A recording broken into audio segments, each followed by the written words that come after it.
কাটিবে ঝাড়ের বাস, কেউ বলিবে সর্বনাশ,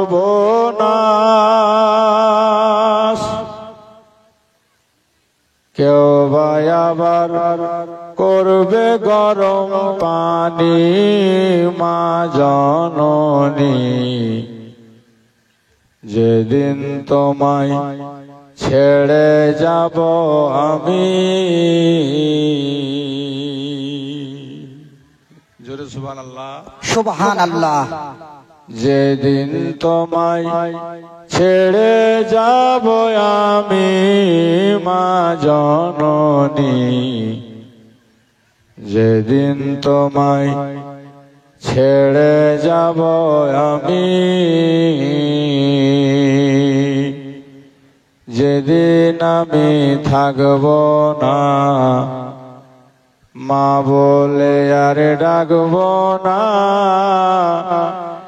আমার জন্য দোয়া করো মাগো তুমি। যেদিন আমি থাকব না মা বলে আর ডাকব না, আমার জন্য দোয়া করো মাগো তুমি। মাগো তোমার দুধের ঋণ শোধ হবে না কোনো দিন, মাগো তোমার দুধের ঋণ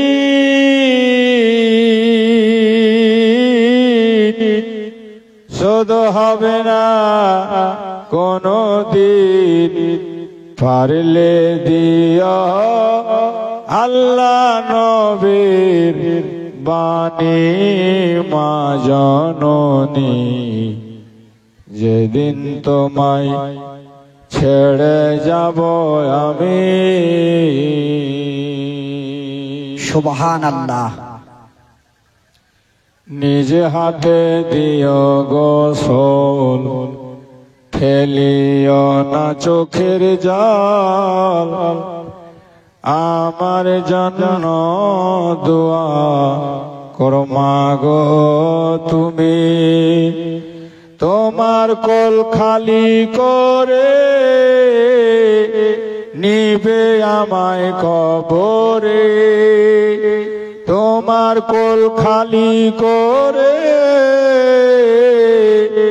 নিবে আমায় কবরে, পারলে দিও আল্লাহ নবীর বাণী মা জননী, যেদিন তোমায় ছেড়ে যাব আমি। হযরতে গেরামি বিরাদারান ইসলাম, এটা একটা শিক্ষা প্রতিষ্ঠান, মক্তব মাদ্রাসার জলসা, তাতে আমরা একত্রিত হয়েছি। আল্লাহ পাক কিছুক্ষণ হলেও আমাদেরকে নবী পাকের এই পবিত্র মাহফিল জান্নাতের বাগানে বসিয়েছেন, তাই সকলে বলি আলহামদুলিল্লাহ। আলহামদুলিল্লাহ। আল্লাহর পরে বিশ্ব নবীর উপরে হাজারো বার দুরূদ ও সালাম শান্তির ধারা বর্ষিত হোক, যে নবী ছাড়া কাউরির কোনো গতি নাই, যে নবী জীবনে কোনোদিন কাউরির ক্ষতি করেনি, যে নবী হচ্ছেন বিশ্বের মূল, বিশ্বের কুল, বাবা আব্দুল্লাহর বাগানের ফুটা ফুল, একটি মাত্র ফুল, ঈমান আমলের যিনি মূল, সরওয়ারে কওন ও মাকান সাল্লাল্লাহু তাআলা আলাইহি ওয়াসাল্লামের উপর লক্ষ কোটি বার দুরূদ ও সালাম শান্তির ধারা বর্ষিত হোক। সকলে বলি আল্লাহুম্মা আমিন। আল্লাহুম্মা আমিন। এলাকার মুআজ্জাজ উলামায়ে কেরামের কাছ থেকে সুন্দর সুন্দর কোরআন হাদিসের বাণী এবং সমাজ গঠনমূলক কথা আপনারা শ্রবণ করেছেন, শুনে নিয়েছেন। আমি পরপর কোরআনে পাক থেকে দুটি আয়াতে কারিমা তেলাওয়াত করেছি, সংক্ষিপ্ত আকারে তার উপর কিছু বক্তব্য রেখে আপনাদের কাছ থেকে বিদায় নিব ইনশাআল্লাহ। তবে এলাকাতে তো লোক ভালোই হয়, কিন্তু এখন মানুষের মধ্যে কি এদিকেও আতঙ্ক টাতঙ্ক আছে নাকি, ভয়টাই? যেমন আমাদের এলাকায় একটা দুর্ঘটনাকে কেন্দ্র করে খুব ফেসবুকে দেখা হবেন, মোথাবাড়ি মালদা। সেটা আমার বাড়ির পাশেরই ঘটনা। আমাদের হুজুর পীর সাহেব কিবলা বহুদিন ধরে ঈদের নামাজ পড়াতে আসেন পিরানা পীরে। মানে আতঙ্কে এবার লোক আসেনি, তো এই সামান্য লোক নিয়ে জামাত হয়েছিল। যাই হোক, এরকম কোনো আতঙ্ক এইদিকে কাজ করছে না তো? না। যাই হোক, আল্লাহ যাদের তৌফিক দিয়েছেন তারা হাজির হতে পেরেছেন। দু চারটি কথা শুনে তার উপরে আমল করার চেষ্টা করবেন। আমিন। সর্বপ্রথম কথা হচ্ছে কি, আমরা যাহা কিছু শুনি না কেন, আজকে সমাজের অধঃপতনের মূল কারণটাই হচ্ছে আমাদের মধ্যে শিক্ষার অভাব।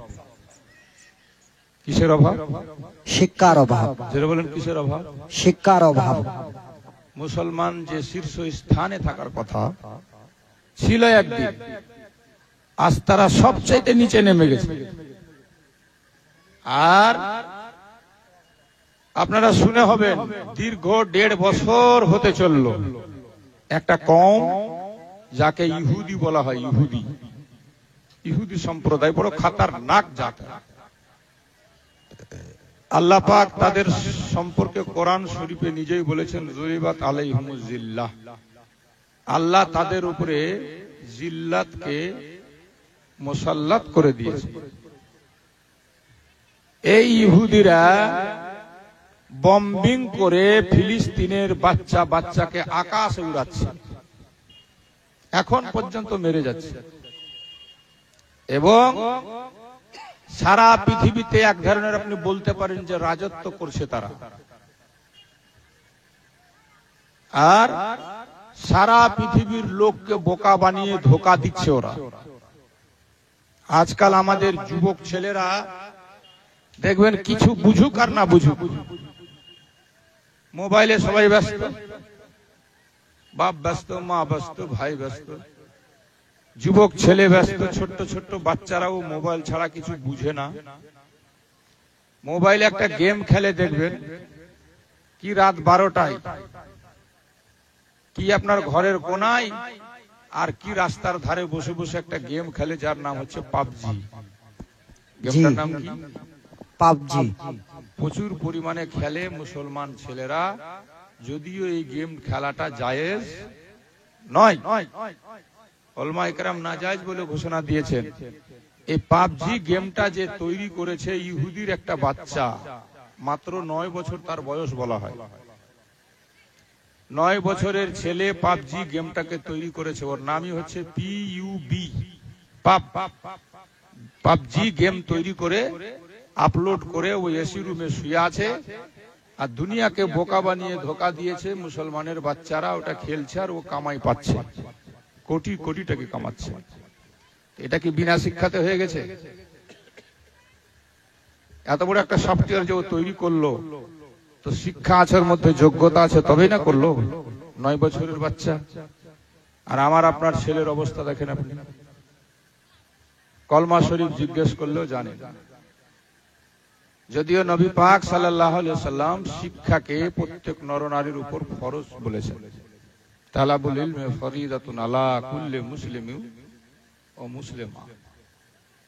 আজ আমাদের 80 বছরের লোকগুলা পর্যন্ত ওযু করতে জানে না, নামাজ পড়তে জানে না, দোয়া কুনুত জানে না, নিয়াত জানে না।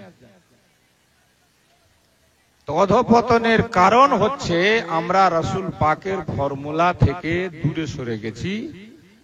আর ইহুদিরা আমার নবী পাকের ফর্মুলা নিয়েছে, নবীকে মানেনি, নবীর পাকা দুশমন এই ইহুদি জাত। নবী যখন আব্বার কপালে ছিলেন, পৃষ্ঠে ছিলেন, আব্দুল্লাহর কপালে ঝকমক ঝকমক করে নূর চমকাচ্ছিল, সেই সমত ইহুদিরা চেয়েছিল যেন এই নূর নবী দুনিয়াতে আসতে না পারে। শুনে হবে নবী পাকের জীবনীতে আব্দুল্লাহকে মারার জন্য তারা প্রোগ্রাম বানিয়েছিল।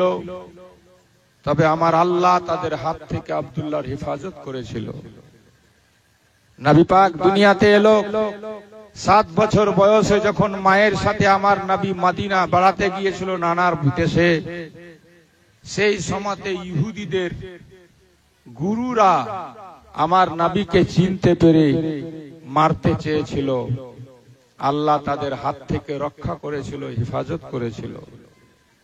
আমার বলার উদ্দেশ্য যে ইহুদি সম্প্রদায় নবী পাকের গোড়াগড়ি থেকে পাকা দুশমন, ইসলামের পাকা শত্রু। তবে নবী পাকের থিওরি, তোমরা বিদ্যা অর্জন করো, বিদ্যা অর্জন করতে গিয়ে যদি দূর সফর করতে হয় সফর করো, এই থিওরিটা ওরা নিয়ে নিয়েছে। সারা দুনিয়াতে ঘুরে ঘুরে বাচ্চা বাচ্চাকে শিক্ষিত বানাচ্ছে, মডার্ন বানাচ্ছে।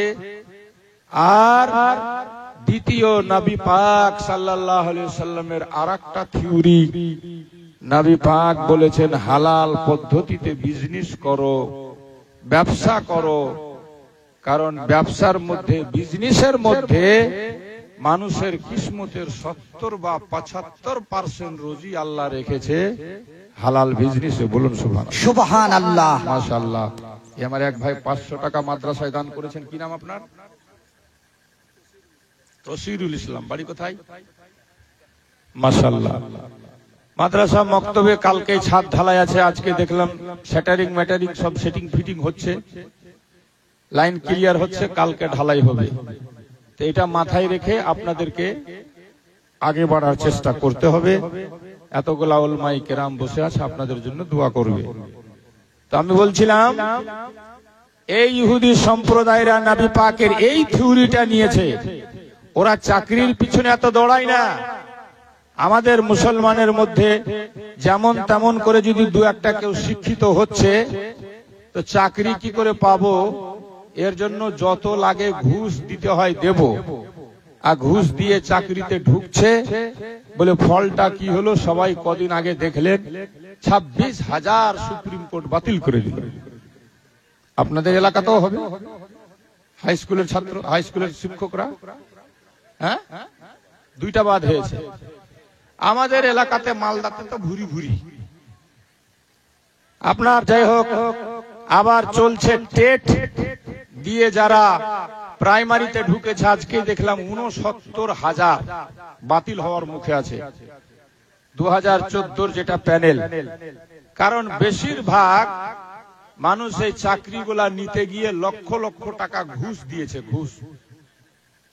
আর আল্লাহর নবী বলেছেন হাদিস শরীফে, আর রাশি ওয়াল মুরতাশি কিলাহুমা ফিন্নার। ঘুষ দেনে वाला, ঘুষ लेने वाला दोनों जहन्नमी। নবী পাক বলেছেন হালাল ব্যবসায় বরকত আছে, হালাল পদ্ধতিতে তোমরা ব্যবসা করো। হ্যাঁ, ফোকায়ে কেরাম লিখেছেন ব্যবসা করতে গিয়ে একটা জিনিস যদি আপনি নগদে 5 টাকায় বিক্রি করছেন, বাকিতে বিক্রি আপনি 15 টাকাতেও করতে পারেন, এটা জায়েজ আছে। তবে মিথ্যা বলে ব্যবসা করা যাবে না। যে 3 টাকার কিনা আর আপনি বলছেন যে আমার 5 টাকাতেও কিনা নেই, মিথ্যা কথা বলে দিলেন। এবার যারা কিনছে ওরা ফের কি মিথ্যা কথা বলছে। মা বোনরা বলছে গ্রামে বেচতে এসেছিল এই শাড়িটা তো 250 টাকাতে বিক্রি করে গেছে, 250 টাকাতে দিয়ে গেছে। ও মিথ্যা বলছে আপনাকে ঠকাবার জন্য। এবার আপনি মিথ্যা বলছেন ওকে ঠকাবার জন্য। 250 টাকা, 300 টাকা তো মোর কিনা নিছে, তো 250 টাকাতে কেমনে দিব? আপনি মিথ্যা বলছেন। তো মিথ্যা বলে হালাল একটা পদ্ধতিকে, বিজনেসকে, ব্যবসাকে আপনি হারাম বানিয়ে নিচ্ছেন। নচেত ব্যবসার কথা আল্লাহ পাক কোরআনে বলেছে। আল্লাহ বলেন আহাল্লাল্লাহুল বাইয়া ওয়া হাররামার রিবা। আল্লাহ বিজনেসকে হালাল করেছে আর সুদ খাওয়াকে হারাম করেছে।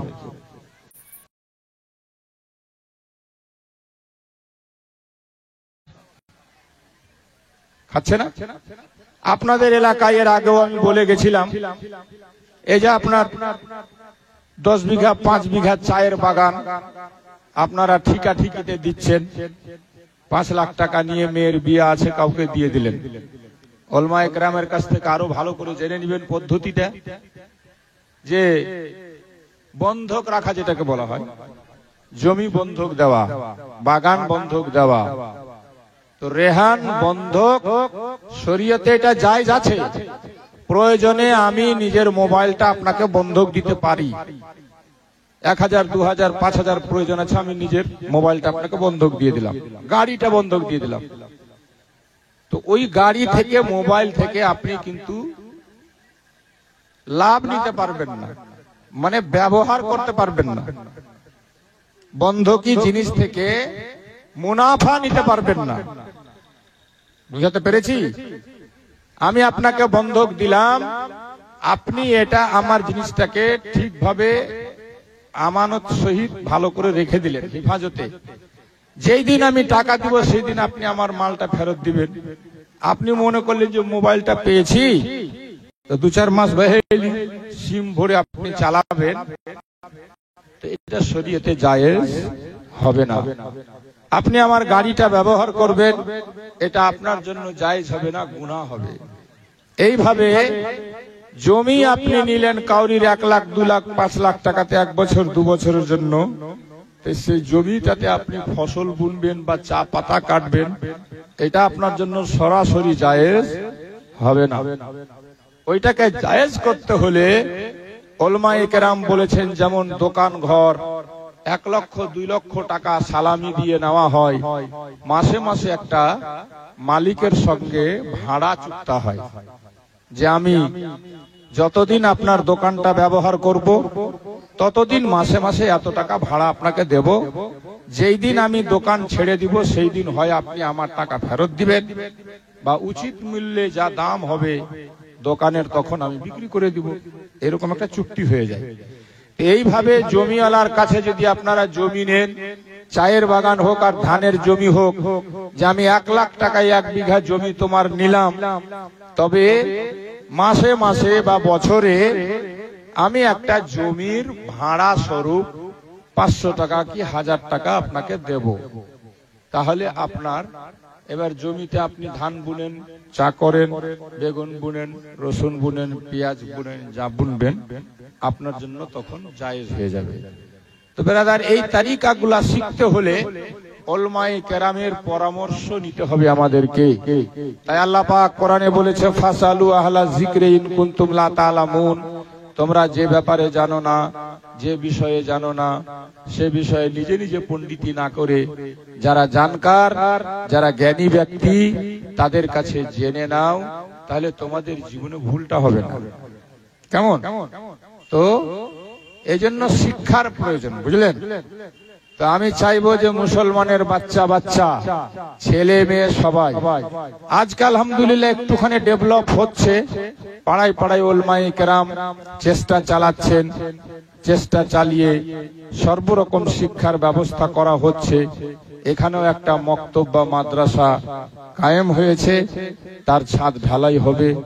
আমরা দোয়া করব আল্লাহ তাআলা যে উদ্দেশ্য নিয়ে গ্রামের মানুষ মক্তব মাদ্রাসা কায়েম করেছে, সে উদ্দেশ্যে তারা যেন সফল হতে পারে। সকলে বলুন আল্লাহুম্মা আমিন। আল্লাহুম্মা আমিন।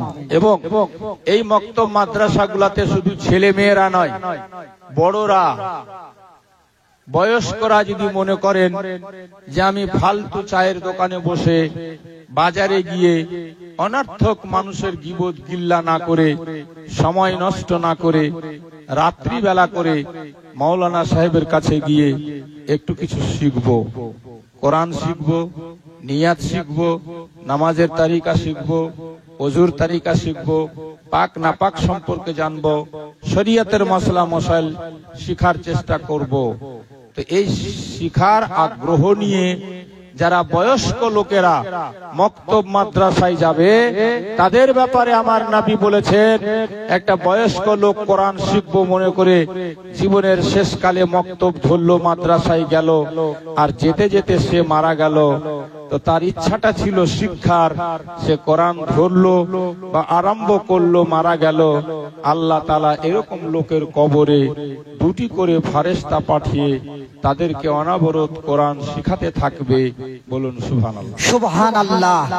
যে বয়স্ক লোক ইচ্ছা নিয়ে তালিবে ইলম সেজে ইলমে দ্বীন অর্জন করার আগ্রহ নিয়ে কোরআন শিখবো মনে করে মালিম উলমা ইমামের কাছে গিয়ে সময় দিতে লাগলো, যেতে আসতে মারা গেল। তার কবরে দুজন ফেরেশতা তাকে কোরআন পড়াতে থাকবে। হাসরের মাঠে কিয়ামতের দিন যখন এই লোকটা উঠবে, দেখা যাবে যে সে গোটা কোরআনের হাফিজ হয়ে গেছে। সুবহানাল্লাহ। তাহলে বলুন, ওর কবরে আর আযাব হবে? এটা বলেন, আযাব হবে না। আজকে আমরা প্রায় আমাদের সমাজের মধ্যে অনেক পার্সেন্ট, বেশিরভাগ লোকই দিন সম্পর্কে, ইসলাম সম্পর্কে, জ্ঞান সম্পর্কে অজানা, মূর্খ। এইভাবে আমরা সমাজ গড়েছি, এইভাবে আমরা চলছি। হযরত আলী শেরে খোদা রাদিয়াল্লাহু তাআলা আনহু বলেন, হ্যাঁ, রাদিনা কিসমাতাল জব্বারে ফিনা লানা ইলমুন লিল জুহালি মাল। আল্লাহর কিসমতে আল্লাহ যে তকসিম বন্টন করেছে তাতে আমি সন্তুষ্ট, যে আল্লাহ আমাদেরকে জ্ঞান দিয়েছে, আল্লাহ আমাদেরকে শিক্ষা দিয়েছে, আল্লাহ আমাদেরকে জ্ঞানের সম্পদ দান করেছে, আর জাহিল মূর্খদেরকে মাল দিয়েছে। বেরাদার বন্ধুগণ, ভাইরা, এই যে কিছুদিন আগে ঈদ চলে গেল, ঈদ প্রত্যেক মানুষের একটা আগ্রহ, ঈদের সময় নতুন কাপড় পরতে হবে, ভালো খাবার খেতে হবে, মাংস নিতে হবে। আমরা এইটুকুই জানি যে ঈদ হয়ে গেল আমাদের। মাওলা আলী শেরে খোদা হযরত আলী হায়দারে কাররারকে ঈদের দিন দেখা যাচ্ছে বসে বসে তিনি জবের শুকনো রুটি খাচ্ছেন। লোকেরা বলেছিল, হুজুর আজকে ঈদের দিন, কত সুন্দর সুন্দর খাবার লোকেরা খায়, আর আপনি জবের শুকনো রুটি খাচ্ছেন। হযরত আলী বলেছিলেন, বাবা, মুমিনের প্রত্যেক সেই দিনটা হচ্ছে ঈদের দিন, যেই দিন মুমিনের দ্বারা কোনো গুনাহ হবে না। সুবহানাল্লাহ। সুবহানাল্লাহ। জোরে বলুন সুবহানাল্লাহ। সুবহানাল্লাহ। শুধু খাওয়া দাওয়ার নাম ঈদ নয়, শুধু ভালো লেবাস পরার নাম ঈদ নয়, শুধু সাজন পূজনের নাম ঈদ নয়। আরো উনি বলেন, মুমিনের সেই দিনটাও হবে ঈদের দিন, যেই দিন সে নিজের ঈমান নিয়ে দুনিয়া ছাড়তে পারবে। সুবহানাল্লাহ। এই জন্য তো বলা হয়েছে, ভালো আমল নিয়ে, সুবহানাল্লাহ, ভালো আমল করে যে মুসলমান মুমিন মারা যাবে, তারা যখন মরবে তখন সে সবাই তার জন্য আফসোস করবে, কিন্তু সে কত খুশি হবে জানেন? হাদিসে পাকে আছে, সে বলবে, কাব্বেলুনি কাব্বেলুনি কাব্বেলুনি, জলদি করো জলদি করো, ওগো আমার গ্রামবাসী, ওগো আমার সমাজের লোক, ওগো আমার আত্মীয় স্বজনেরা, তোমরা কেন আমার ইন্তেকালের পর আমাকে রেখে দেরি করছো? আর আমার ভালো লাগে না এখানে, আর আমার ভালো লাগে না দুনিয়ার রং তামাশা। তোমরা জলদি করে, তাড়াতাড়ি করে আমাকে আমার কবরে রেখে এসো, কারণ সে দেখেছে মৃত্যু মুখে পতিত হওয়ার আগে রহমতের ফেরেশতা তার আশেপাশে ঘুরছে, জান্নাতের সুবহানাল্লাহ সুগ্রাম তাকে শুকানো হচ্ছে, এবং সে দেখতে পাচ্ছে আমি এক্ষুনি কবরে গেলে যার জন্য মরিয়া হয়ে পাগলের মতো ছুটে বেড়াতাম, যার উপরে দৈনিক দুরূদ ও সালামের নজরানা পেশ করতাম, সেই নূর নবীজির জিয়ারত পাবো। সুবহানাল্লাহ। সুবহানাল্লাহ। হযরতে কেরামি বেরাদারান ইসলাম, কিন্তু আফসোস, বড় দুঃখের বিষয়, পরিতাপের বিষয়, আজ আমরা শিক্ষা থেকে বড় পিছনে, খাওয়া দাওয়াতে খুব আমরা আগে, পোশাক আশাকে খুব আমরা আগে, রং তামাশাতে আমরা খুব আগে। আমি বলবো, একটু কম খান, একটু মাংস কম খেয়ে আলু ভাত খেয়ে কাটান, ছেলে আর মেয়েদেরকে দ্বীনের শিক্ষা দেন, জ্ঞান দেন তাদের মধ্যে। কারণ হযরত আলী শেরে খোদা বলেন, আরে তোমরা কাকে ইয়াতিম জানো? তোমরা কাকে ইয়াতিম বলো? যার বাপ নেই, যার মা নেই। কিন্তু হযরত আলী বলছেন, লাইসাল ইয়াতিমুল্লাযী কাদ মাতা ওয়ালিদুহু, ইন্নাল ইয়াতীমা ইয়াতীমুল ইলমি ওয়াল আদাবি। তোমরা কাকে ইয়াতিম বলো? যার বাপ নাই, যার মা নাই, সে ইয়াতিম। অ্যাকচুয়ালি সে ইয়াতিম না, যার মধ্যে ইলম নাই, যার মধ্যে জ্ঞান নাই, যার মধ্যে বিদ্যা নাই, যার মধ্যে শিক্ষা নাই, সে হচ্ছে সবচাইতে বড় ইয়তীম। সুবহান আল্লাহ, সুবহান আল্লাহ। তোমরা কাকে সৌন্দর্য মনে করো? নতুন কাপড় পরা, নতুন জামা কাপড় তৈরি করা, ভালো ভালো লেবাস পোশাক আশাক পরা। হযরত আলী বলেন, লাইসাল জামালু তুযায়্যিনুনা ইন্নাল জামালা জামালুল ইলমি ওয়াল আদাবি।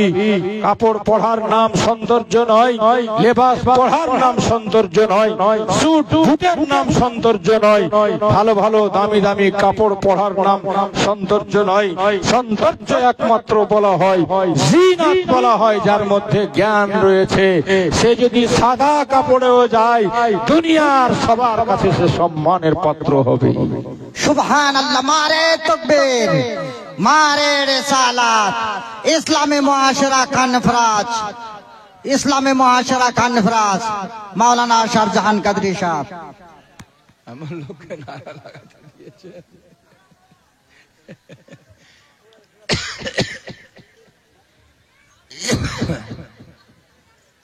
যাই হোক বন্ধুগণ, বাবাজি ভাইরা আমার, এজন্য বলবো যে শিক্ষামুখী হন আর মক্তবমুখী হন, মাদ্রাসামুখী হন। মায়েদের বয়স হয়ে গেছে, 10টা মা বোন যদি চাই একটা বাড়িতে জমায়েত হয়ে গ্রামের ইমামকে ডেকে পর্দায় বসে তারাও শিখতে পারে কোরআন, তারাও শিখতে পারে দ্বীন ইসলামের জ্ঞান, তারাও শিখতে পারে মাসলার মাসাইল। কারণ মা বোনদের জীবনেও অনেক কিছু জানার আছে, যে একটা মা কদিন মাসে নাপাক হয়, একটা মা কদিন মাসে নামাজ পড়তে পারবে না। একটা মেয়ে নামাজের আগ্রহ নিয়ে নামাজ ধরেছে, কিন্তু তার এই মশলাটা জানা নাই যে আমি মাসে আল্লাহর হুকুমে যে অপবিত্র হই, তো কদিন পর্যন্ত নামাজ পড়া যাবে না। তো শরীয়তের এই আহকামগুলা, শরীয়তের এই আরকানগুলা আপনি কাকে জিজ্ঞেস করবেন, কোথা যাবেন? সমস্ত কিছু মাসলা মাসাইলের কিতাবে উল্লেখ করে দেওয়া হয়েছে। জ্ঞান না থাকলে সে কি করে শিখবে, সে কি করে জানবে যে একটা মেয়ে মিনিমাম 3 দিন অপবিত্র থাকতে পারে, একটা মেয়ে ম্যাক্সিমাম 10 দিন নাপাক থাকতে পারে। 11 দিনের দিন যদি কোনো মেয়েকে ব্লিডিং হয়, তখন তার জন্য নামাজ মাপ নেই, তখন তার জন্য রোজা মাপ নেই, তখন তার জন্য কোরআন তেলাওয়াত চলবে, অসুবিধা নাই। কারণ 10 দিনের পরও যদি কেউ নাপাক হয়, শরীর খারাপ হয়, সেটা মেন্স বা মাসিক নয়, সেটা হচ্ছে ইস্তেহাজা, অসুখের কারণে ব্লিডিং হওয়া। সেই অবস্থাতেও একটা মেয়েকে নামাজ পড়তে হবে। বেরাদার বন্ধুগণ ভাইরা, মশলাটা আমাদের জানা দরকার। একটা বাবা, একটা ভাই পেচ্ছাব করে উঠলে আবার পেচ্ছাব টপকিয়ে যায়, সে মসজিদে যেতে পারে না, সে নামাজ পড়ে না। এই জন্য পড়ে না যে আমার কাপড় পাক থাকছে না, কিন্তু নামাজ তো তার জন্য মাপ নেই। কিন্তু জ্ঞানের অভাবে এই মশলাটা তার জানা নেই। আলিম ওলামার কাছ থেকে জেনে নিতে হবে, আপনাকে ওই অবস্থাতেই নামাজ পড়তে হবে, ওই অবস্থাতেই আপনার জন্য নামাজ পড়া জরুরি আছে।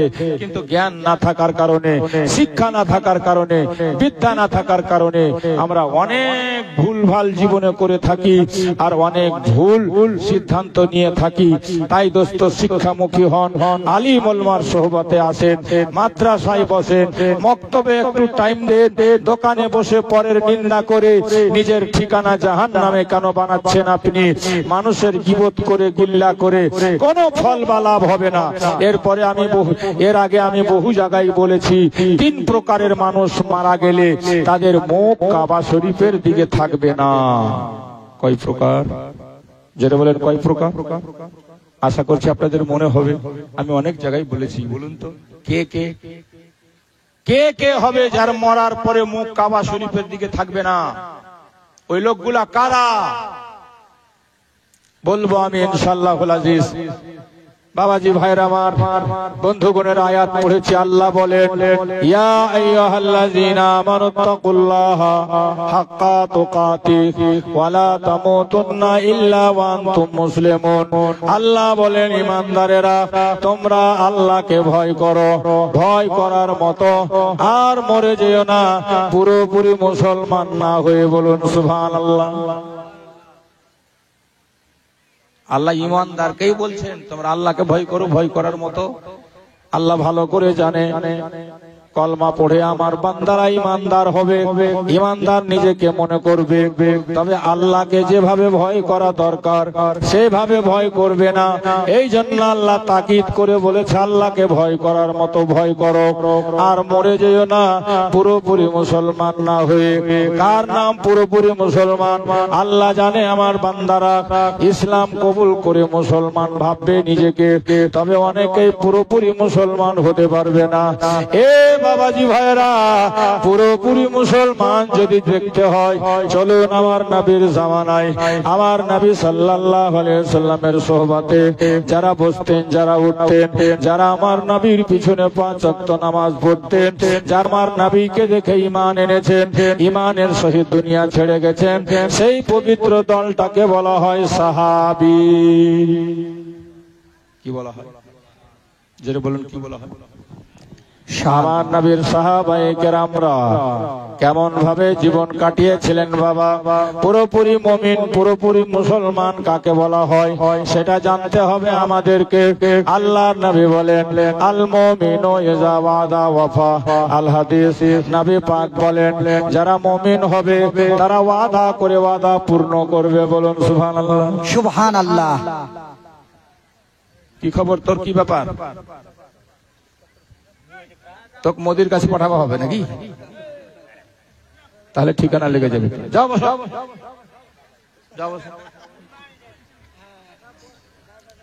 জোরে বলুন সুবহানাল্লাহ। মহব্বতে বলুন ইয়া রাসূলুল্লাহ।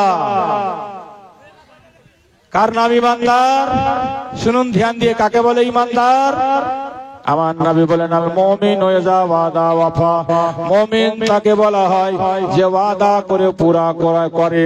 আজ আপনি দেখুন সমাজের মধ্যে 90% লোক পাবেন আশাকে পোশাকে মুসলমান, লেবাসে মুসলমান, কাপড়ে মুসলমান, চাল চলনে মনে হয় মুসলমান, তবে দেখবেন পাক্কা ওয়াদা খেলাফ।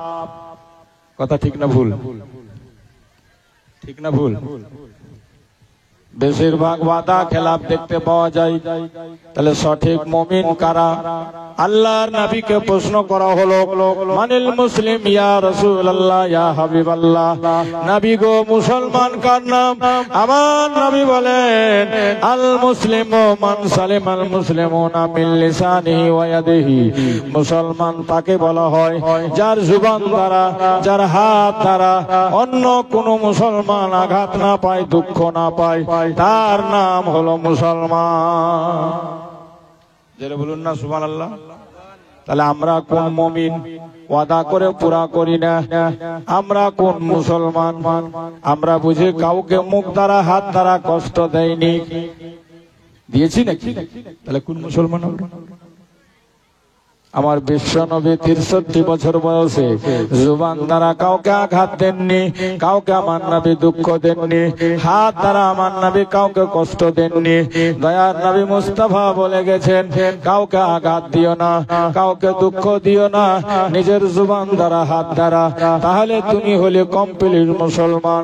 এ বেরাদার বন্ধুগণ, আজ ফিতনাতে দেখেন মুসলমান, ফাসাদে দেখেন মুসলমান, আর আমরা বলবো সারা পৃথিবীতে মুসলমানের উপর জুলুম হচ্ছে।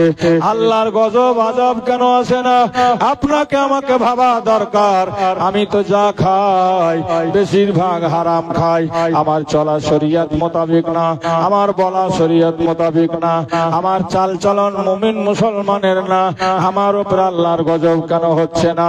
ওয়াকফ বিল নিয়ে দুনিয়াতে তোলপাড় মেচে গেছে।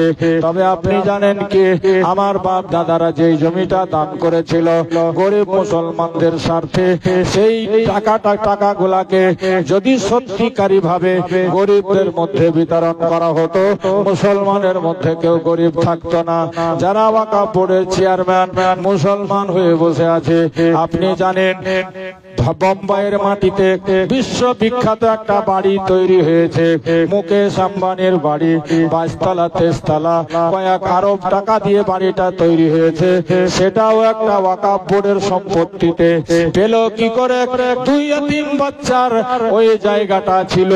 নিশ্চয় তাদের ওই ওয়াকফ বোর্ডের যারা চেয়ারম্যান কোটি কোটি টাকা ঘুষ খেয়ে জায়গাটা মুকেশ আম্বানির কাছে বিক্রি করে দিয়েছে। তো বেরাদার বন্ধুগণ, আগে তো গাদ্দার আমরা, আগে তো ধোঁকাবাজ আমরা, আগে তো ক্ষতি করছি আমরা, তারপরে বসে আফসোস করব? হবে না বাবাজি। একটু আগে শুনলেন মসজিদের টাকা মাদ্রাসার মোতওয়াল্লি, মাদ্রাসার টাকা মাদ্রাসার সেক্রেটারিরা খেয়ে হজম করে দেয়, একবারও ভাবে না হালাল খেলাম না হারাম খেলাম। আসুন আমি আপনাকে নবীর জামানায় নিয়ে যাই। মুসলমান কাকে কয়? মুসলমান কারা? মুসলমানের স্বভাব কেমন হয়? আমার এক নবীর সাহাবী, নবীর পিছনে নামাজ পড়ে দৈনিক 1 ওয়াক্ত নামাজ তার কাজা হয় না। আমরা রোজা যেমন তেমন, নামাজ তো না বললেই চলবে, নাই বললেই চলে। আমাদের সমাজে কটা লোক সঠিকভাবে 5 ওয়াক্ত নামাজ পড়ি আমরা? আবার জামাতে কয়জন নামাজ পড়ি আমরা? আমার নবীর জামানায় সাহাবায়ে কেরামরা নবীর পিছনে নামাজ পড়ছেন। আহা কিসমত, কপাল, ভাগ্য সাহাবাদের। আমার নবী হচ্ছেন ইমামুল মুরসালিন, সাহাবায়ে কেরামরা মুক্তাদি। নবী ইমাম, যখন আজান হতো বাবা, কেউ মাঠে থাকতো না, কেউ ঘাটে থাকতো না, কেউ দোকানে থাকতো না, কেউ কারবার দেখতো না, সবাই ছুটে যেত নবীর পিছনে নামাজ পড়তে। বলুন সুবহানাল্লাহ। যদি আমরাও পেতাম, কি হয়ে গেল? হ্যাঁ, শয়তানে শয়তানি, বড় বড় বড়। তাই আমরা যদি সেই যুগে থাকতাম, আমরাও সুবহানাল্লাহ নবীর পিছনে নামাজ পড়তে পেতাম, নবীকে 2 চোখে দেখতাম, তাই না বাবা? এজন্য তো কবি লিখেছেন, জন্ম আমার নবীর যুগে, সবাই বলেন হলে কেমন হতো। জন্ম আমার নবীর যুগে হলে কেমন হতো। 2 নয়নে রাসূল পাক দেখিলে কেমন হতো। সবাই বলেন জন্ম আমার নবীর যুগে হলে কেমন হতো। আসিত ভেসে হযরতে বেলালের মধুর আযান, যে আযানে ছিল এত প্রেম মুগ্ধ সারা জাহান। দয়ার নবীর পিছে নামাজ পড়লে সুবহানাল্লাহ, জোরে বলুন সুবহানাল্লাহ। আরে দয়ার নবীর পিছে নামাজ পড়িলে কেমন হতো।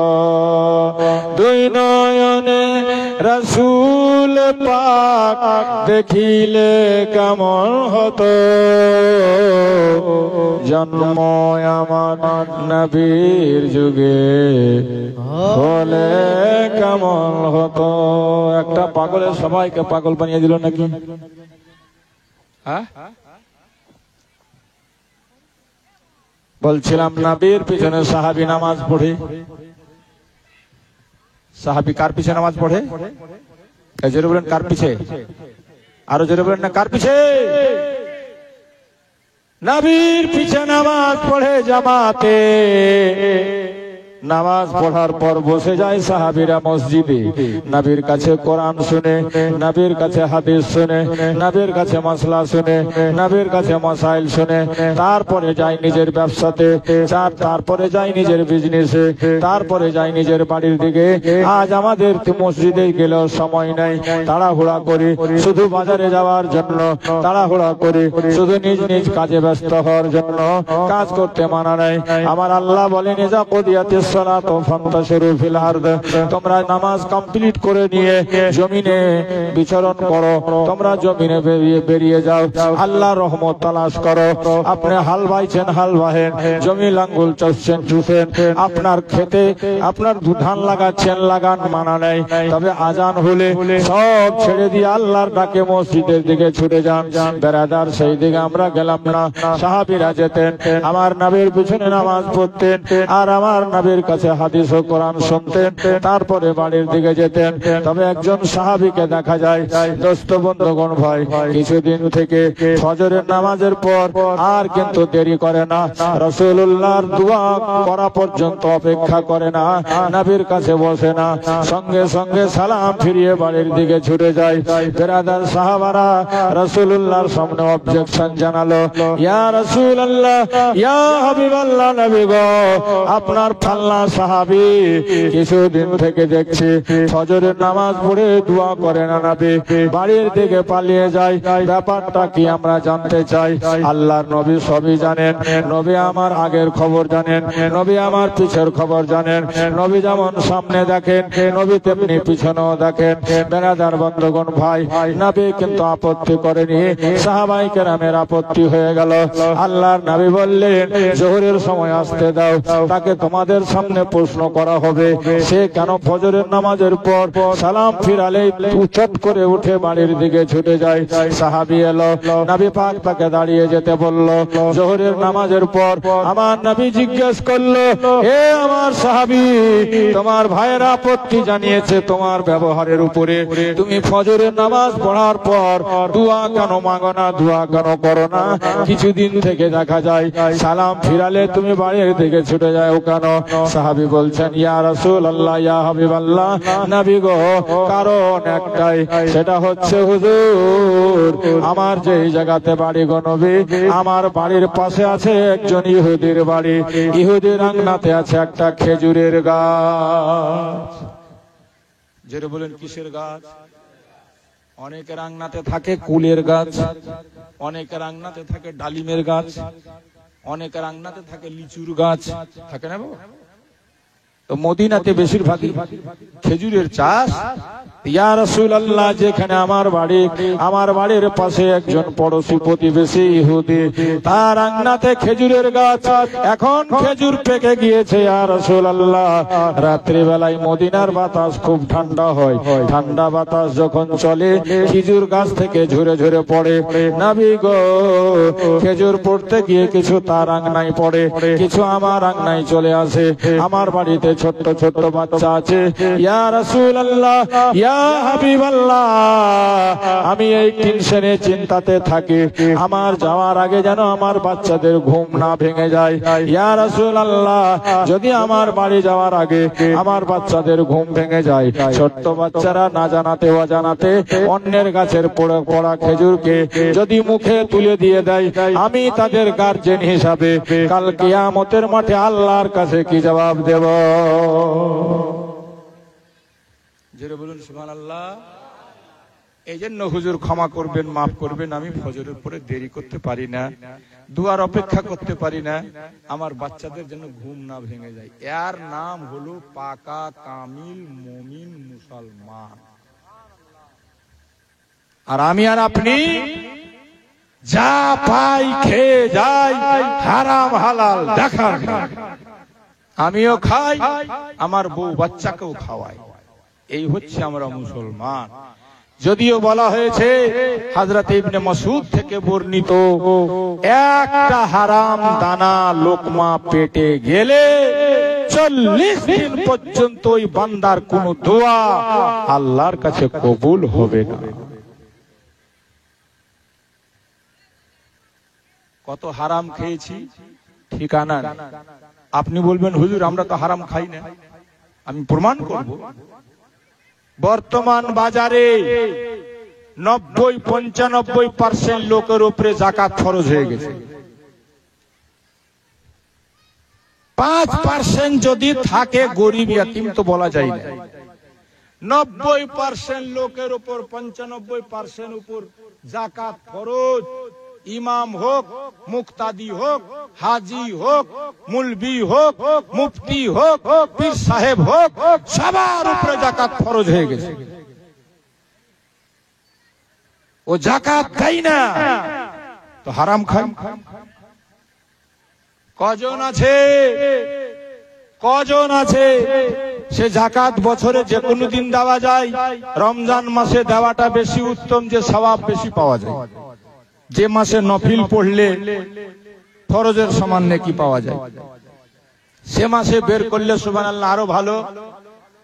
উলামায়ে কেরাম, ফুকাহায়ে কেরাম যে হিসাবে বলছেন, লিখছেন, বর্তমান জামানাতে তার চাইতে সোনা চাঁদি সবার বাড়িতে বেশি আছে। তারপরেও আমরা যাকাতকে বুঝি না, যাকাতকে বুঝার চেষ্টা করি না, যাকাতের মসলাকে আমরা জানার চেষ্টা করি না, উলামায়ে কেরামের মুখ থেকে শোনার এবং সেটাকে পালন করার আমরা চেষ্টা করি না। তো আপনার 100 টাকাতে 2.5 টাকা যাকাত বের হতো, আপনি এটা বের করলেন না, ফলে আপনার 100 টাকাটাও হারাম হয়ে গেল। তাই আপনার হারাম খাওয়া হলো। আর হারাম খেলে তো ব্যারাম পড়তে হবে, হারাম খেলে জীবনে শান্তি পাওয়া যাবে না।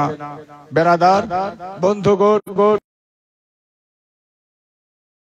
খালে শুধু হবে না, হ্যাঁ, ভালো ভালো জামা কাপড় পরলে আর স্টাইল দেখালে শুধু হবে না। পূর্ণাঙ্গ ভাবে যতক্ষণ পর্যন্ত আমি আপনি শরীয়তের বিধান বিধি অনুপাতে নিজের জীবনকে চালাতে না পেরেছি, আমরা পূর্ণ কামিল হলাম কখন? এই জন্য আল্লাহ বলছেন, তোমরা পুরোপুরি মুসলমান না হয়ে মরে যেও না। আল্লাহ পাকের কাছে দোয়া করি, আল্লাহ যেন আমাদেরকে পুরোপুরি মুসলমান হওয়ার তৌফিক দান করেন। সকলে বলুন আল্লাহুম্মা আমিন। একবার দুরূদ শরীফ পড়ুন। আমার মাদের দিকে হাল্লা হচ্ছে কেন? বোনেরা আওয়াজ করবে না। দুটি কথা শোনার চেষ্টা করো, আমল করার চেষ্টা করো।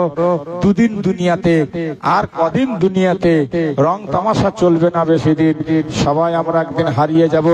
কবি লিখছে, হারিয়ে যাব একদিন আমি রবনায় ভুবনে চিরদিন।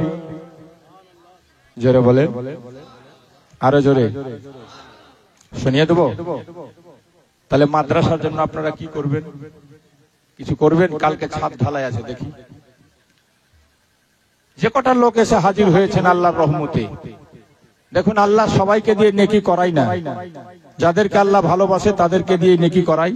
তাই আমি বলবো, কারা আছেন, কে পারবেন? মাশাআল্লাহ, দেখেন এক বাবা আমার 500 টাকা দান করেছে। সুবহানাল্লাহ। এই গজলটা শুনতে শুনতে আসুন তো। এ দেখেন আরেকজন 500 টাকা, আরেকজন 500 টাকা, আরেক ভাই আমার 1000 টাকা, বাবাজি আমার 10 বাবা 1000 টাকা। সুবহানাল্লাহ। এই দেখেন এক বাবা আমার 500 টাকা, আরেক বাবাজি 500 টাকা। সবারই বাড়ি এখানেই নাকি আপনাদের? সুবহানাল্লাহ। হ্যাঁ, টুনটুনিয়া থেকে এসে আমার এক ভাই দেখেন 1000 টাকা, মাশাআল্লাহ। আর এক ভাই 1000 টাকা। বাহ, নারায়ে তাকবীর, নারায়ে রিসালাত। আছে আমার মা বোনরা, এই গজলটা শুনতে শুনতে পারবে? মা তোমরা পারবে? বোনেরা দাঁড়িয়ে গেছে গামছা নিয়ে, পারবে? নিজের মা বাবা শ্বশুর শাশুড়ি স্বামীকে স্মরণ করে নবীর ঘর মাদ্রাসায়, সুবহানাল্লাহ, যে দানের ব্যাপারে স্বয়ং আল্লাহ 1000 টাকা, মাশাআল্লাহ, সুবহানাল্লাহ, 1000 টাকা এক আল্লাহর বান্দা দিয়েছেন। 1100 টাকা আরেকজন দিয়েছেন। সুবহানাল্লাহ, একজন 100 টাকা দিয়েছেন। আল্লাহ যেন কবুল করে।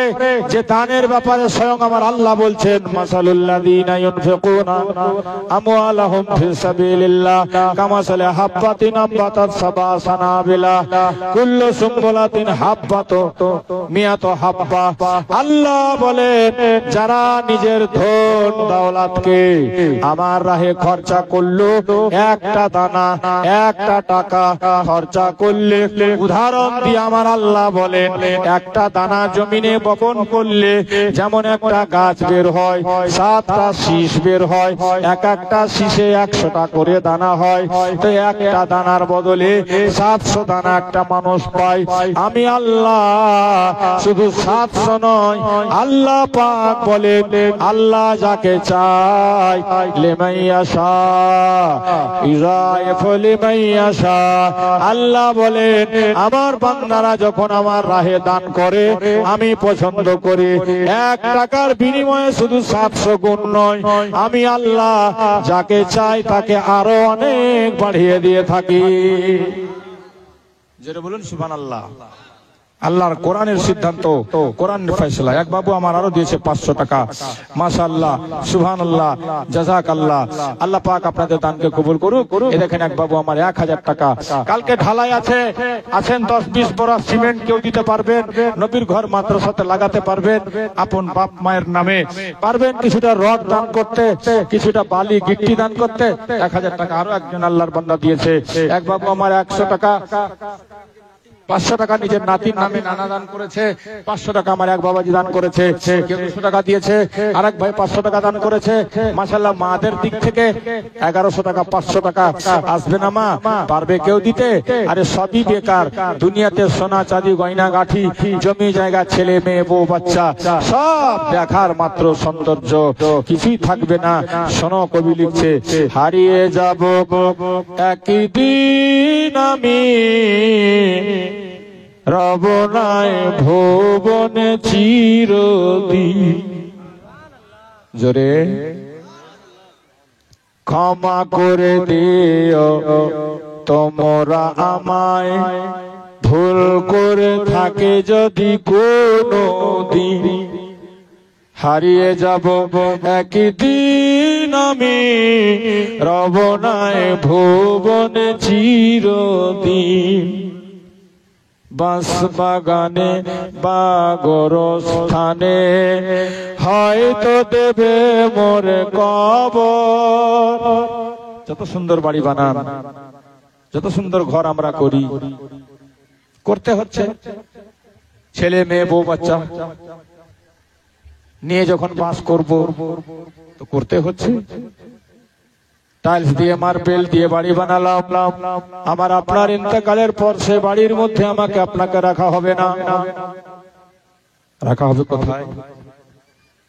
কবি লিখছে, বাঁশ বাগানে বা গোরস্থানে হয়তো দিবে মোরে কবর। জরি ফুল গ্লান্ডি গছ 1000 টাকা। নারে তাকবীর, নারে রাসূলুল্লাহ। কি নাম? এটাও জরি ফুল, মাশাআল্লাহ। আর এটাও জরিফুল ইসলাম 500 টাকা দিয়েছেন। আল্লাহ যেন কবুল করে, মনের আশা পূর্ণ করে।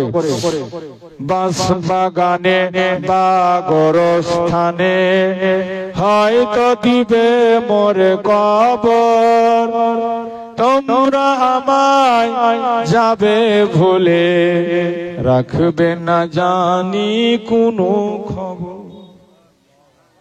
কথা ঠিক না? মাওলানা ইসমাইল সাহেব এলাকাতে কত ওয়াজ নসিহত জলসা জুলুস করে বেরিয়েছে, কিন্তু কেউ আর খবর রাখছে? বাঁশ বাগানে থুয়ে চলে এসছে, কবরস্থানে রেখে চলে এসছে। ছেলেরা তো যাবে না, অপর লোক তো দূরে থাক। কবি লিখছে, তাই বাঁশ জীবনটা কি মানুষের দেখুন। বাঁশ বাগানে বা গোরস্থানে হয়তো দিবে মোরে কবর, তোমরা আমায় যাবে ভুলে, রাখবে না জানি কোনো খবর। পড়বে কি মনে আমার কথা, পড়বে কি মনে আমার কথা, ফেলবে কি অশ্রু কোনো দিন। হারিয়ে যাব একদিন আমি রবনায় ভুবনে চিরদিন। কথা ঠিক না ভাই? সবাই হারিয়ে যাব। শুনুন, ছোট ছোট মাটির ঘরে আমার দেহ নিথর হয়ে পড়ে রবে, ছোট ছোট মাটির ঘরে আমার দেহ। শুধু কি আমার না সবার? সবার, ছেলে মেয়ে বউ বাচ্চা সবার, মানুষ সবার।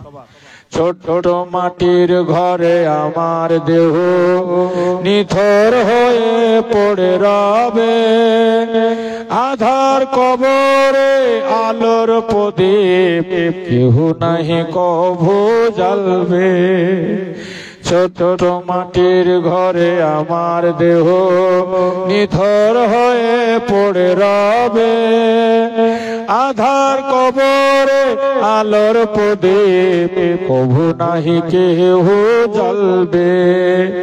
থাকবে না জানি কেহ আমার পাশে, থাকবে না জানি কেহ আমার পাশে, কাটাবো একাকী রাত্রি দিন, হারিয়ে যাব একদিন আমি রব নাই ভুবনে চিরদিন।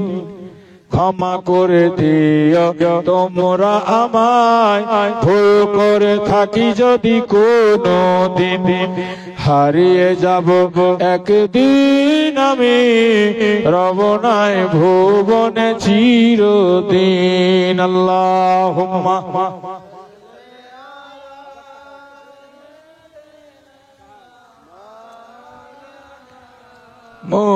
মুহাম্মাদ ওয়ালা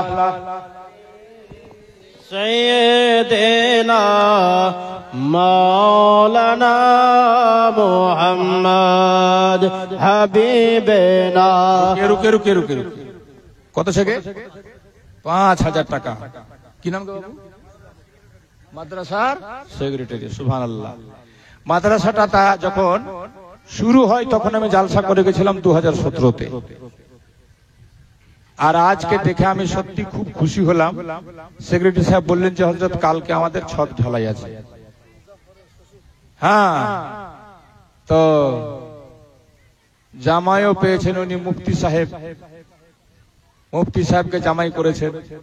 সে বাবাজি আমার নিজেই সেক্রেটারি সাহেব ৫,০০০ টাকা দিয়েছেন।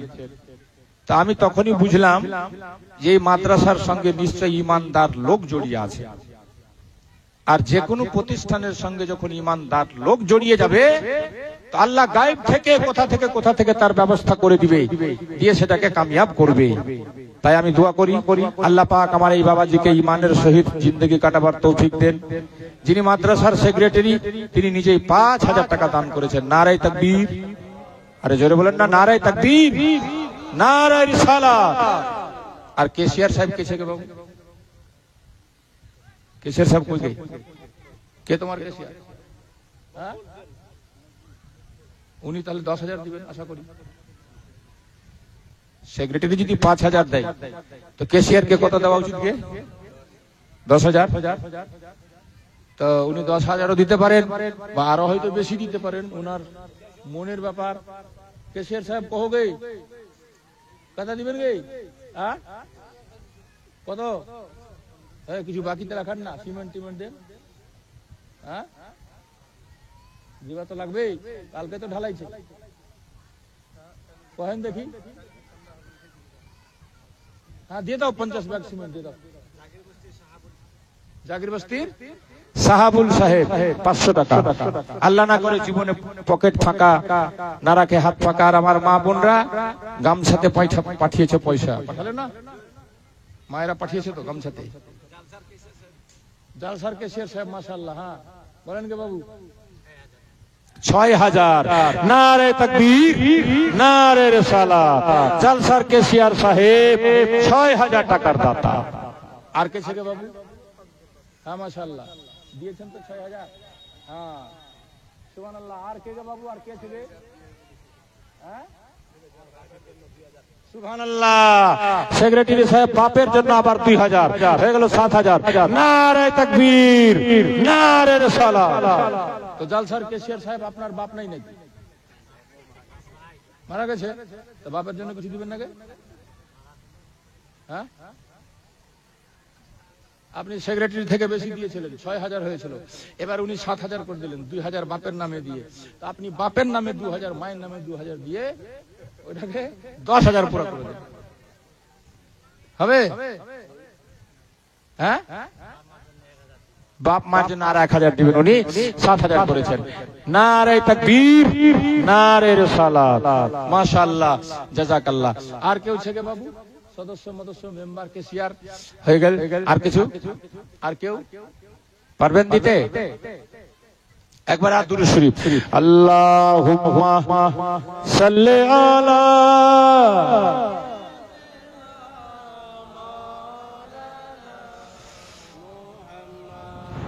ওয়ালা আলি সাইয়্যিদিনা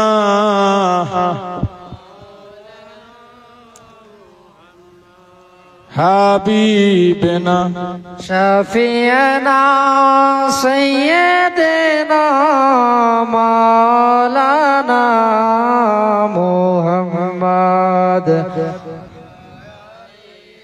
সাইয়্যিদিনা মাওলানা মুহাম্মদ সাল্লাল্লাহু তাআলা আলাইহি ওয়াসাল্লাম। তাহলে আল্লাহ পাক কি বলছেন? আল্লাহ পাক বলছেন, ঈমানদারেরা তোমরা আল্লাহকে ভয় করো ভয় করার মতো। অ্যাকচুয়ালি ভয় আল্লাহর কাকে কয়? আপনি এমন জায়গাতে আছেন যেখানে চতুর্দিকে সোনা চাঁদি টাকা পয়সা, আর কেউ দেখে না, কিন্তু আপনি পরের মাল বলে ওটাতে ঘুরেও তাকাচ্ছেন না, হাতও দিচ্ছেন না। এটাই হচ্ছে আপনার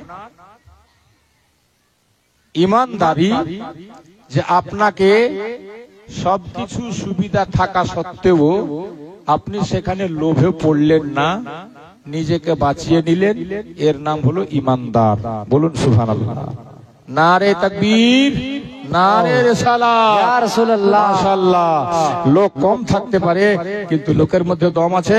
1000 টাকা এক বাবাজি দিয়েছে, আর এক ভাই আমার 500 টাকা দিয়েছে। সুবহানাল্লাহ। দেখেন আসছে 11,000 টাকা। 11,000 নাকি 1100। মাদ্রাসার সহ সেক্রেটারিতে 11,000 হওয়া উচিত ছিল, উনি 1100 দিয়েছেন। যাই হোক, মাশাআল্লাহ। এ দেখেন আমার আরেক ভাই 1100 টাকা দিয়েছেন। সুবহানাল্লাহ। আখিরাতকে চিন্তা করে, মরণকে চিন্তা করে আল্লাহ পাক এই দানগুলাকে সঙ্গের সাথী বানাবে, কবরের বাতি বানাবে। শুধু তাই নয়, আল্লাহ বলছে তুমি এক দিলে আমি শুধু 700 না, একটা দানা বুনলে 700 দানা পাওয়া যায়, কিন্তু আমি আল্লাহ যাকে ভালোবাসি তাকে আরো বেশি বাড়িয়ে দিই। বলুন সুবহানাল্লাহ। সুবহানাল্লাহ। আর একজন মুখলেসুর 500 টাকা দান করেছেন, আল্লাহ কবুল করেন। এই জন্য দান করতে কোনোদিন পিছু পা হবেন না, দান করতে কোনোদিন পিছে থাকবেন না। জি হ্যাঁ, দান করা হচ্ছে আমার নবী পাকের স্বয়ং সুন্নাত, দান করা হচ্ছে আমার নবীর আওলাদের সুন্নাত। সুবহানাল্লাহ। শুনুন, একটা গজল পড়তে পড়তে আমি দেখি আরো যদি কেউ থাকে বাকি তাহলে দিয়ে যাবেন, কারণ সময়ও কাছে গেল, 12টা হয়ে গেছে। কিছু গুরুত্বপূর্ণ কথা আর কাজের কথা বলে আমি আপনাদের কাছ থেকে বিদায় নিব। পারলে আমার সঙ্গে সবাই বলবেন, আল্লাহর নবী নূরের নবী।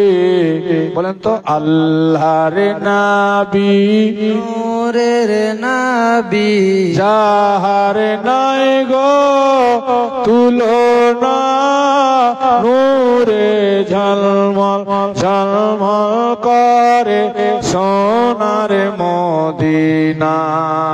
হায় রে নূরে ঝলমল ঝলমল করে মদিনা। সবাই বলুন, এ ভাই একটু বাড়াও। আল্লাহর নবী নূরের নবী, আল্লাহর নবী নূরের নবী, যাহার নাই গো তুলনা, নূরে ঝলমল ঝলমল করে মদিনা। বলেন, নূরে ঝলমল ঝলমল করে সোনার মদিনা। দয়াল নবী আশিক যারা,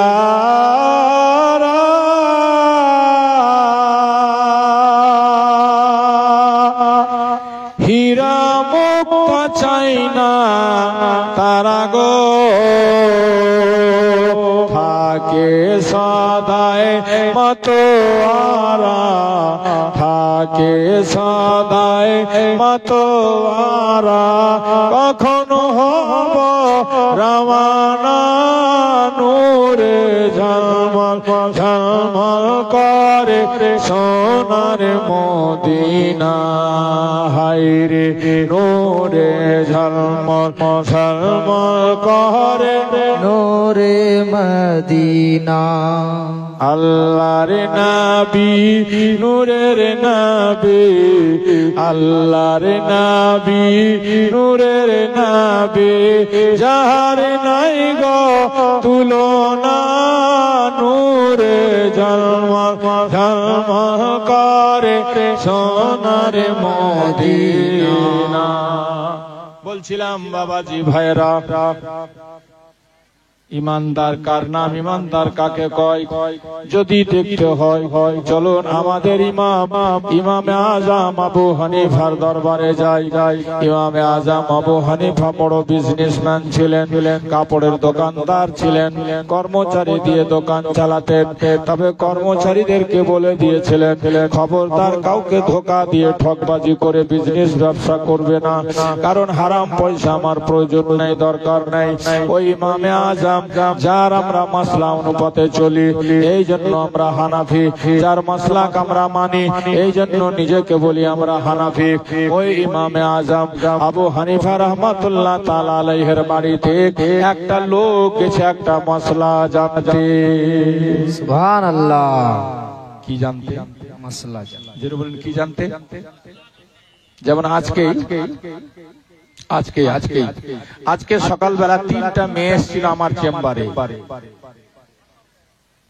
আমার বাড়ির ওখানে এসে বলছে যে আমরা একটা মাসলা জানতে এসেছি আপনার কাছে। কি মাসলা? তো বলছে আমার মেয়েটাকে জামাইটা রাগের মাথাতে 3 তালাক বলে দিয়েছে, এখন কোন রাস্তা আছে? আমি বললাম কোন রাস্তা নেই, রাস্তা শেষ। কারণ একটা পুরুষ হচ্ছে 3 তালাকেরই মালিক, আর 3টাই দিয়ে দিয়েছে, তো আর কি আছে? আর কিছু আছে? এখন পুনরায় সে মেয়েটাকে ফিরিয়ে পেতে হলে শরীয়তের মসলা অনুপাতে ওকে হালালা করে তারপরে সে পুনরায় স্বামীর কাছে ফিরতে পারে। মসলাটা ভালোভাবে জেনে রাখবেন, বিয়ে করার জন্য 2 জন সাক্ষী জরুরি, তালাক দেওয়ার জন্য কোনো সাক্ষীর দরকার নেই। অনেকে ভুল ভাল মেনে থাকেন, জেনে থাকেন। কালকে এক জায়গাতে আমি কালিয়াচকে জলসাতে ছিলাম আমাদের পীর সাহেবের সাথে, একটা বাড়িতে গেলাম, তো ওখানে এই দুর্ঘটনা ঘটে আছে। মানে মেয়েটা বলছে যে আমাকে আমার স্বামী 1 বছর আগে 3 তালাক দিয়েছে, কিন্তু আমার বাবা মা বলছে যে বড় বড় ছেলে মেয়ে, কিছু হবে না, তুই চুপচাপ থাক।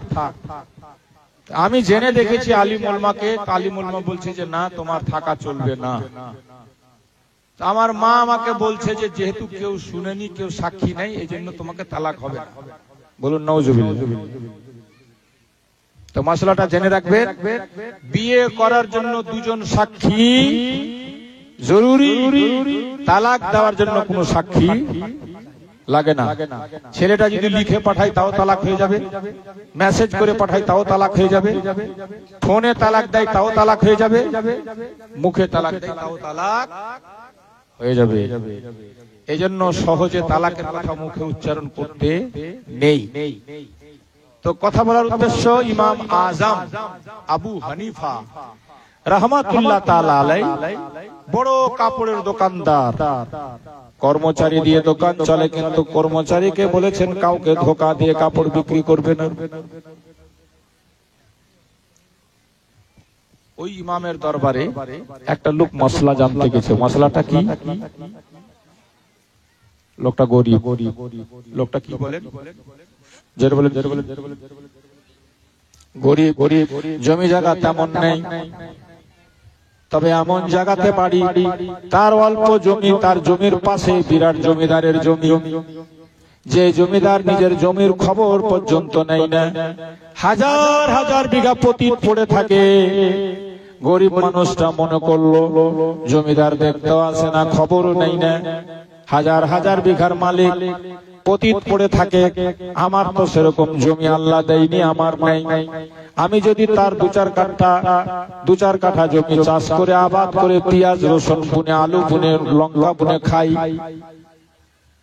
আমার বাড়িটাও চলবে, ঘরটা চলবে। জমিওয়ালা তো কোনো আপত্তি করতে আসে না, দেখতেও আসে না, লোকটা বেশ কিছুদিন এরকম চাষাবাদ করে খায়, জমিদারের কোনো আপত্তি নেই, দেখতে আসে না। হঠাৎ একদিন মনের মধ্যে চিন্তা হলো, সে দেখতে আসুক আর না আসুক, সে মানা করুক আর না করুক, আমি যে চাষ করে খাচ্ছি এটা আমার জন্য জায়েজ না না জায়েজ, এটা আমাকে জানা দরকার। তাই ইমাম আজম আবু হানিফার বাড়িতে গেল মশলা জানতে। হুজুর, আমার জমির পাশে এক জমিদারের অনেকগুলা জমি আছে, তার জমি আমি চাষ করে খাই, সে জানে না, আমার জন্য এটা জায়েজ হবে কি হবে না? রসুন বুনি, লঙ্কা বুনি, আর আমি পেঁয়াজ বুনি আর আলু বুনি, এই করে আমি চাষাবাদ করে খাই, আমি গরিব মানুষ, অভাবের সংসার, আমার জন্য এটা জায়েজ হবে কিনা? এই মশলাটা জানার জন্য ইমাম আজমের বাড়িতে গিয়েছে। ইমাম আজম বাড়িতে নেই, গেছে গোসল করতে, পুকুরে স্নান করার জন্য ইমাম আজম গিয়েছে। বাড়ির লোকেরা বলল ইমাম সাহেব তো নেই, যদি দেখা করতে হয় পুকুরে চলে যাও। চলে গেছেন উনি পুকুরের দিকে ছুটে, দেখছে ইমাম আজম আবু হানিফা ভিজা কাপড়ে একটা কলসি, মাটির কলসি ভরা পানি কাঁধে করে বাড়ির দিকে ফিরছেন। লোকটা চিনতে পেরে গেল, হুজুরকে সালাম জানালো। সালাম জানিয়ে বলল, হুজুর একটা মশলা জানার প্রয়োজন ছিল, দয়া করে আপনাকে একটু কষ্ট দিব, একটু দাঁড়ালে ভালো হয়। ইমাম আজম যখন রাস্তার মধ্যে ঘাড় থেকে কাঁধ থেকে কলসিটা নামিয়ে পায়ের উপরে করে নিয়ে, দুই হাঁটুর উপরে করে নিয়ে বসে গেলেন। বসে বলছেন, বাবা তোমার কি মশলা জানার আছে জেনে নাও। লোকটা বলল, হুজুর এত গরমের সময় মাটিতে পা রাখা যায় না, আপনি মাঝ রাস্তাতে বসে গেলেন কেন? পাশেই তো গাছ আছে, গাছের নিচে বসে তো আমরা গল্পটা সেরে নিতে পারি। ইমাম আজম বলছে, ভাই ওটা অন্যের জমিতে গাছ আছে, ওর গাছের ছায়া আমি খেতে পারবো না। বলুন সুবহানাল্লাহ, জোরে বলেন না। ভাবে লোকটা এখন প্রশ্ন করেনি, কিন্তু প্রশ্নের জবাবটা এমনি পেয়ে যাবে। ইমাম আজম বলছেন, যার জমিতে গাছ সে আমার কাছে প্রয়োজনে 3000 টাকা ধার নিয়েছে, এখন পর্যন্ত দিতে পারেনি। আমি যদি ওর গাছের ছায়া খাই, লোকটা মনে মনে ভাববে হুজুর টাকা পাই, এই জন্য আমার গাছের নিচে বসে বসে ছায়া খেয়ে সুদ আদায় করছে, ভাবতে পারে। আমি ওর অন্যের জমিতে অন্যের গাছতলাতে বসতে পারবো না। বলুন সুবহানাল্লাহ। কে বলছেন এটা? ইমামে আজম আবু হানিফা, যার মাসলা অনুপাতে আমরা চলি, নিজেকে হানাফি বলি, সেই ইমাম। লোকটা বলছে, হুজুর কলসিটা কমপক্ষে মাটিতে নামিয়ে দেন। ইমাম আজম আবু হানিফা কি বলেছিলেন শুনেন, ইমানটা তাজা করেন, পাকা মুমিন হয়ে মরেন। ইমাম আজম বলছেন, বাবা আমার কলসিটা এখন ভিজা আছে, ভিজা, আমার কলসির তলাটা ভিজা, এই জমিটা যেখানে আমি বসে আছি এটাও তো আমার জমি নয়, কার জমি? আর ওই অন্যের জমিতে আমি কলসিটা রাখবো, আমার কলসির তলাতে একটু মাটি লেগে যদি আমার বাড়ি চলে যায়, তাহলে আমি কাল কিয়ামতের মাঠে আল্লাহর দরবারে কি জবাব দিব? জেনে বলুন না সুবহানাল্লাহ। তাহলে লোকটা আর প্রশ্ন করবে? আর প্রশ্ন করবে? বলছে, হুজুর সামান্য কলসির নিচে অন্যের জমি মাটি একটু লেগে যাবে, এটা যদি আপনি নিজের জন্য জায়েজ মনে না করেন, তাহলে আমার প্রশ্ন যার করা হলো না, উত্তর পেয়ে গেলাম। জমিদারের হাজার জমি পড়ে থাক না কেন, আমার জন্য কি করে তার জমি চাষাবাদ করে খাওয়া জায়েজ হতে পারে? তাই জবাব আমি পেয়ে গেলাম। তো বাবাজি, মুত্তাকি পরহেজগার যারা, আল্লাহওয়ালা যারা, ইমানদার ব্যক্তি যারা, তারা এমনি করে জীবন কাটিয়েছেন। তাই আপনাদের কাছে অনুরোধ করে যাব, বাকি জীবনটা ইমানদারির সহিত কাটাবার চেষ্টা করেন। আল্লাহ পাক হালাল রুজি রোজগারের মধ্যে থেকে আমাদের জীবন কাটাবার তৌফিক দেন। আল্লাহর ভয় নিয়ে যে কটা দিন আমরা বেঁচে আছি, আল্লাহর ভয়ে ভীতু হয়ে জীবনটা কাটাবার চেষ্টা করেন। মসজিদ মুখী হন, মাদ্রাসা মাদ্রাসামুখী হন, মাদ্রাসাকে আবাদ করুন। মাদ্রাসা ছোট্ট হোক বড় হোক, সেই কাউরির বাপ দাদার পৈতৃক সম্পত্তি নয়, সেটা নবীর ঘর। আল মাদ্রাসাতু বাইতি, নবী বলেন আল মাদ্রাসাতু বাইতি, মাদ্রাসা হচ্ছে আমার ঘর। সেখানে ছেলে মেয়েকে দিয়ে শিক্ষা দেওয়ার চেষ্টা করেন। আর শিক্ষা দিতে গিয়ে আপনাদের যদি একটু কমও খেতে হয়, কম খান। ছেলেকে শিক্ষিত বানান, হাফিজ বানান, আলিম বানান, মৌলানা বানান, আল্লাহ দিলে মুফতি বানান। মেয়েদেরকে আলিমা বানান, মেয়েদেরকে কোরআন শিখান, মেয়েদেরকে মাসলা মাসাইল শিখান। কারণ এক মা যখন শিক্ষিতা হবে তো সমাজটাই শিক্ষিত হয়ে যাবে। মা যখন শিক্ষিতা থাকবে, মা যখন পরহেজগার হবে, ছেলে মেয়েরা নেককার হবে। এই জন্য মাকে শিক্ষা খুব জরুরি আছে, মাকে জ্ঞান দেওয়া খুব জরুরি আছে। পাড়া পাড়াতে মক্তব মাদ্রাসা করে মা বোনদের শিক্ষার ব্যবস্থা আপনারা করেন। ভালো একজন কারি রাখেন, ভালো একজন আলিম রাখেন, তাকে ভালো বেতন দিতে হয়, দেন। অল্প খেয়ে শিক্ষার মান বাড়াতে ভালো শিক্ষক রেখে গ্রামের ছেলে মেয়েকে শিক্ষা দেওয়ার চেষ্টা করবেন। আল্লাহ পাক সকলকে তৌফিক দেন। শিক্ষাই হচ্ছে জাতির মেরুদণ্ড। আজ শিক্ষিত মানুষ আকাশে উড়ছে, আজ শিক্ষিত মানুষ জলের উপর ভাসছে, আজ শিক্ষিত জ্ঞানী লোকেরাই পানির সমুদ্রের তলে ঢুকে আপনার হীরামানিক মুক্তা বের করছে। এই জন্য শিক্ষা মানুষকে কোথা থেকে কোথা পৌঁছে দেয়। আল্লাহ পাক বলেছেন হাল ইয়াস্তাবিল্লাযিনা ইয়ালামুনা ওয়াল্লাযিনা লা ইয়ালামুন। কখনো শিক্ষিত আর অশিক্ষিত বরাবর হতেই পারে না। এটা আল্লাহ কোরআন পাকে বলছেন, বলুন সুবহানাল্লাহ। আল্লাহ পাক নিজে বলছেন ওয়াল্লাযিনা উতুল ইলমা দারাজাত। আল্লাহ পাক জ্ঞানীদেরকে অনেক দরজা বুলন্দ করেছে, উঁচু করেছে, মাকাম বাড়িয়েছে। এজন্য শিক্ষিতর দাম আল্লাহর দরবারেও আছে। আল্লাহ পাক নিজেও শিক্ষা শিখতে বলেছে মানুষদেরকে। তাই শিক্ষিত হন, শিক্ষিত সমাজ গড়ুন। আপনি শুধু চাকরির লোভের ছেলেকে শিক্ষা দান দিবেন না। সেই শিক্ষিত সমাজ থাকলে সমাজের ধরন হবে আলাদা। শিক্ষিত মানুষ থাকলে সেই এলাকার সুবহানাল্লাহ চলাফেরা হবে আলাদা। একটা শিক্ষিত ছেলে বিজনেস ব্যবসা করলে তার বিজনেস হবে সৎ ভাবে এবং সেই বিজনেসের মজাই হবে